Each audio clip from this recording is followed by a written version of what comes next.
खुलुमबाय। गोजोन फुंबिलिनि गासैबो बड'लेण्ड बुब्लिनि अनसायगिरिफोरखौ बरायग्रोबाय। दिनै 14 सेप्तेम्बर रबिबारनि फान्जामुथिखौ फरायथिनो लादों आं उदांस्रि मुसाहारिया। फान्जामुथिनि गिबियाव दं मेष राशि। गोजान जायगायाव दावबायहैनो साननाया फेलें थांनो हागौ, दुखु गोनां सान जागोन। वृष राशि। गोजौ थाखोनि बिबाननि थाखाय सायख'जागोन, बयजोंबो मान होजागोन। मिथुन राशि। गोसो गैयाब्लाबो गोजान जायगायाव थांनो गोनां जानो हागौ, देहाखौ जोबोरैनो मेंखांनाय मोनगोन। कर्क राशि। हरखाबै गावनि लोगोफोरखौ लोगो मोननो हागौ, रंजा बाजायै साना बारलांगोन। सिंह राशि। गावनि नाजाथाबनायनि गेजेरजों बायदि मुवा सोरजिना लानो हागोन, दोहोन बांगोन। कन्या राशि।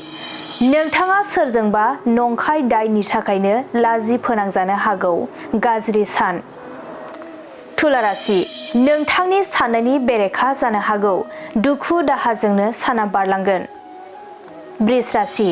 थांखिखौ जाफुंहोनो थाखाय गोजान जायगायाव थांनो गोनां जानो हागौ, नाजाथाबबाय थानांगोन। धनु राशि।